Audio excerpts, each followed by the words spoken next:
Alright guys, welcome back to F1 News. Mercedes are bringing their much anticipated upgrade to Imola in a week or so's time, and Toto Wolff has given his latest perspective on what he expects this upgrade to deliver, implying a very impressive number that the simulator has come up with. He's less confident it's going to deliver that in reality, but very much intrigued to hear your thoughts in the comments below. Hit the like button if you enjoy, subscribe if you're new as always. First of all, a big upgrade here on the Nyck de Vries situation at AlphaTauri. Rumour is circulating from all sources that he is likely to be gone in the middle of the season. Red Bull's top brass have been left frustrated by his underwhelming form. Fundamentally though, we talked about the Ricciardo story yesterday. Some sources say Ricciardo's going to come in for him if de Vries does get fired from the team.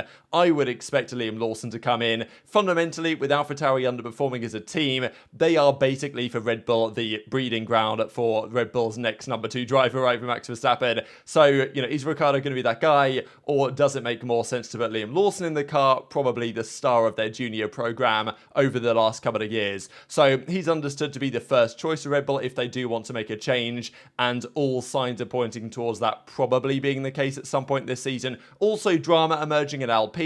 We talked the other day about Otmar Schaffner and the drama there going on with Lauren Rossi, the CEO, calling them amateurish and all this type of stuff. Apparently, they have reached out to Mattia Binotto, very recent team principal over at Ferrari, to potentially join them and basically fire Otmar and get Mattia Binotto in. Now, that would be quite the timeline, but apparently he declined this initial offer, so we'll see if they come back with more money. But yeah, man, Alpine could go crazy over the next several months. Also, a big update on the tyre situation. There's been a lot of frustration from fans and now certainly drivers on the state of the tyres. I think we especially saw it in Miami, where if that race had been a 2-stop, it would have been really interesting, but because the hard tyres don't degrade, Verstappen definitely could have done his whole race on the hards, I think. Probably a lot of the grid could have done as well. They were actually faster, the hards, in the first few laps of the Grand Prix than the mediums were. So the mediums were worse in every way. They degraded faster and they were just slower straight up. So I don't know what Pirelli are playing out with these tyre compounds, but there's a lot of frustration from the fans because, if the tyre compounds degraded more and we got a 2-stop race way more regularly, the races would be way more fun to watch. But back in the day, you used to get 3-4 stops. Even if you watch IndyCar today, load of pit stops makes the race great fun.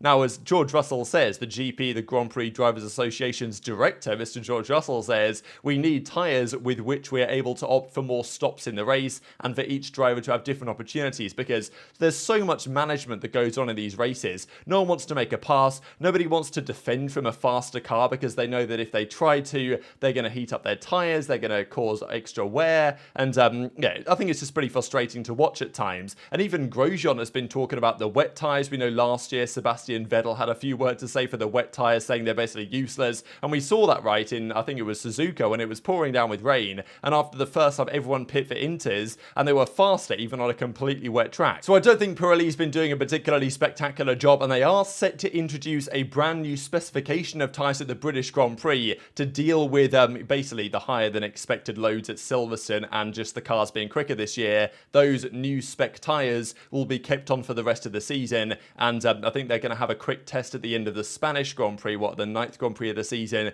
to make sure they're all okay, but they're confident they will be. So I think it's kind of like next year's spec are going to be brought in now, which hopefully will be good. I know there's been some talk from Karin Chanok, and I would also be very much in favour of this, and he's been talking about this for years. Right now the rule is you've got to use 2 different tyre compounds during the Grand Prix, either soft medium, either hard medium, medium soft, hard soft, whatever you want, but you've got to use 2 different tyre compounds. Why not change it so you've got to use 3 different tyre compounds? You've got to use the soft, the medium and the hards during the Grand Prix. I think that would make things so much better because people wouldn't be managing their hard tyres. They'd be pushing them to the limit. Because if you're going to 2-stop anyway, you've got to race hard. So, I don't know. I'd love to see that brought in. I'm not sure it will be, but I think it should be at the very least, considered. Given the fact that Formula 1 are doing everything they can to increase the show and the spectacle, why not actually make the racing more fun? Because other racing series have more stops at times, and it makes it rather entertaining. Let's talk about then how anyone is going to try and beat this man, Max Verstappen. I think the championships are probably done and dusted for this season, but Mercedes will try and make it happen. Aston Martin, though, on average, have been the 2nd fastest car so far this year. Fernando Alonso has scored 15 points at every single Grand Prix weekends. Even in Baku, he managed to score 15, including the sprint race, which is pretty impressive when he didn't get the podium that time out because it went to Charles Leclerc. So Aston Martin are expected to bring their first big performance upgrade of the season. We don't really know exactly what this is going to entail, but so far Aston Martin haven't changed much with with the car, and now they're intending to bring a pretty big performance step. This is going to be really interesting to see what it does, because they said before the start of the season they have a very aggressive development pathing. They have a lot of wind tunnel testing time, way more than any of the other front runners, so we should expect a significant step forward from them over the course of the season.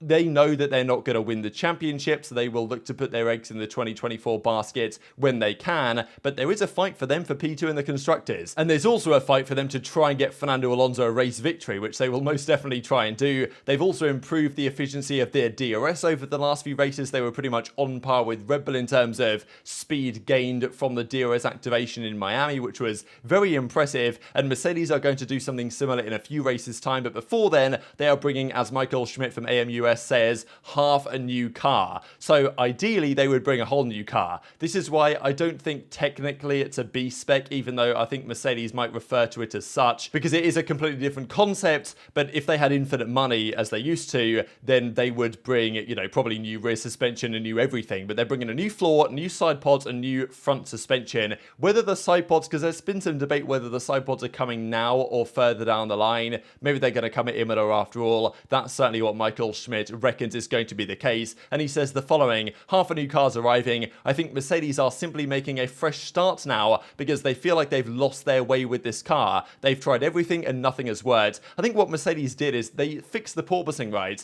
and maybe they thought that once they fixed the porpoising, the true potential of their car was going to be unlocked. But that hasn't been the case. And in fairness, even with Ferrari, their car was porpoising last year and still was quite fast. So it doesn't seem like that was really the fundamental issue there. Now they want to make a fresh start with the danger that this might be a step backwards at first, but then it gives you more understanding because you are starting from scratch again. So he reckons there's a risk they actually get slower here. But you know, even if they were to, which would be surprising if they did, it should still be a potential leapfrog forward in the longer term. Toto Wolff, though, is very confident that it will be a significant step forward. How much of it, though, is the big question. And this is where we get into some of the numbers that have been floating around. We fear there is something in our car that we do not understand. That's why our goal is, with the upgrade, to eliminate certain variables. We finally want to get a stable platform that we can then develop further. Does make you wonder what they were doing over the winter to still not fully understand their car, but, you know, whatever. That's a conversation we've had before. Wolff prefers not to make bold announcements about gaining time. The upgrade package is a major intervention. In the virtual world, it promises a good step in terms of lap times, but we have to curb our expectations. In my 15 years in Formula 1, I have never seen anyone suddenly come up with a magic bullet that suddenly took half a second off lap times, so I have my doubts that is the case here.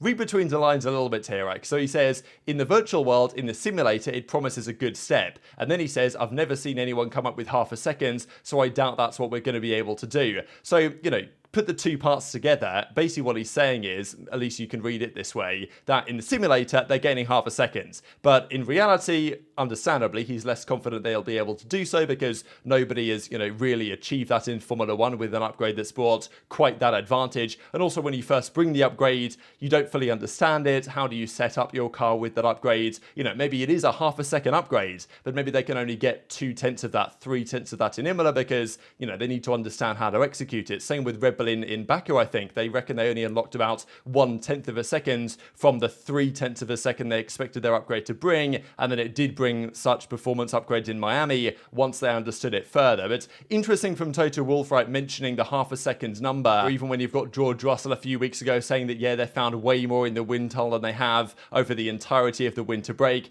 But yeah, Toto Wolff wants to kind of curb the optimism, and understandably so. And it's been weird for Mercedes because when they were dominant, all they would do is play down themselves.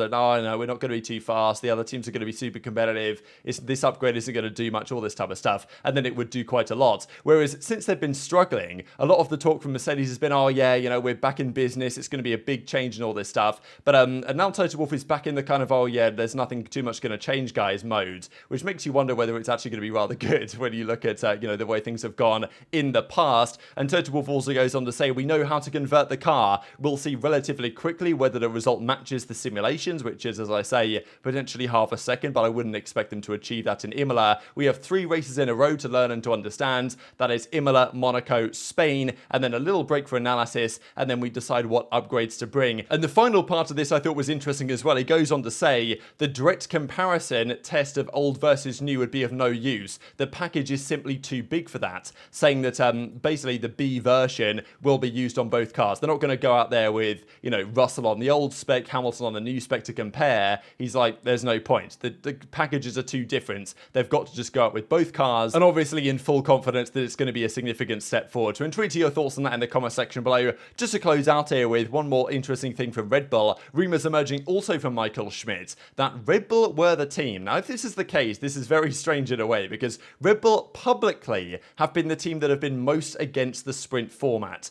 Christian Horner has said multiple times, it's ludicrous, we're going to Baku to do a sprint race. Obviously, Verstappen absolutely hates it, whereas the other teams, from a public perspective, haven't seemed super against it. However, there is a different perspective being offered that Red Bull believe they have the best simulation tools, so they can benefit from less practice time, which in the history of sprint races hasn't actually necessarily been the case. But in fairness, this time in Baku it was, and Mercedes, if anything, struggled a bit more than certainly Red Bull to set up their car correctly in just that 1 hour window. And apparently Red Bull also reckon that the mandatory tyres minimises the risks in that kind of qualifying format for the sprints, and it minimises opportunities to make mistakes. So interesting, right, that maybe Red Bull have been promoting this the most behind the scenes, this new version of the sprint format, and potentially moving into more sprints in the future. Despite publicly they're not so happy, maybe behind the scenes they are happy with it. So it's always interesting when you hear that the dominant team of the time, the FIA and Formula One are agreeing with them. There's always debate that it has. It's happened in the past when Mercedes are doing very well,